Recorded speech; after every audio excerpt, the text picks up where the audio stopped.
কুমিল্লার বুড়িচং উপজেলার বাকশিমুল গ্রামে ঘুঙুর নদীর উপর একটি সেতু রয়েছে, যেটিতে ওঠার জন্য সিঁড়ি থাকলেও নামার নেই কোনো ব্যবস্থা। লোকজন সেতুটির নাম দিয়েছে অদ্ভুত সেতু। এতে ভোগান্তিতে অর্ধলক্ষাধিক বাসিন্দা। এমনকি 2 দশক পেরিয়ে গেলেও সেতুটি দিয়ে চলাচল করেনি কোনো যানবাহন। কুমিল্লা থেকে গোলাম কিবরিয়ার পাঠানো তথ্যচিত্রে বিস্তারিত জানাচ্ছেন লিওন আজাদ। পরিকল্পনার অভাবে 20 বছর ধরে অকেজো কুমিল্লার বুড়িচং উপজেলার বাকশিমুল গ্রামের ঘুঙুর নদীর উপর নির্মিত এই সেতুটি। রাস্তা থেকে প্রায় 15 ফুট উঁচুতে নির্মিত এই সেতু দিয়ে কখনোই কেউ চলাচল করে না।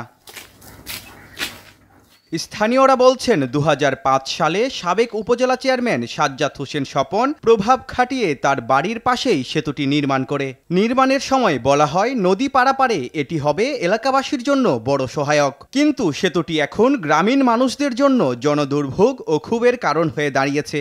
ওসার কারণে এই ব্রিজ ওসা করে দিছে, যাতে নৌকা নিচু দিলে আবার নৌকা লাগে যাইতো না, এই জন্য এটা ওসা করে দিছে। দেওয়াতে এরকম ওসা দিছে, এখন গাড়ি চলাচল একবারে বন্ধ, গাড়ি চলতে পারে না। তখন এটা যদি ভাঙ্গিয়া নতুন করে সিঁড়িটা যদি সেই সময় ডাল করে, তখন কিন্তু গাড়ি ঘোড়া উঠতে বা নামতে সহজ হইবে। ব্যবসায় ব্রিজ করছে, এই ব্রিজ আমার গাড়ি ঘোড়া যাইতে পারে না, মানুষ উঠতে পারে না, সিঁড়ি হয়ে গিয়া। স্থানীয়রা জায়গা না দেয়ায় সংযোগ সড়ক নির্মাণ করা হয়নি বলে জানান এই প্রকৌশলী। নির্মাণের পূর্বে এলাকা থেকেই বা জনপ্রতিনিধিরাই মৌখিকভাবে আশ্বাস দিয়েছিল যে অ্যাপ্রোচ করার জন্য প্রয়োজনীয় জায়গা দেবে, এবং ব্রিজ কনস্ট্রাকশনের পরে অ্যাপ্রোচ রোড নির্মাণের জন্য ঠিকাদার গিয়েছিল।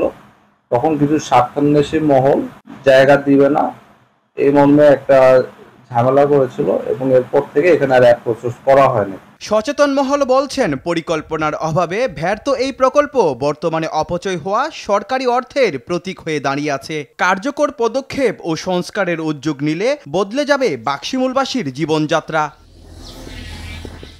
Leone Azad, RTV।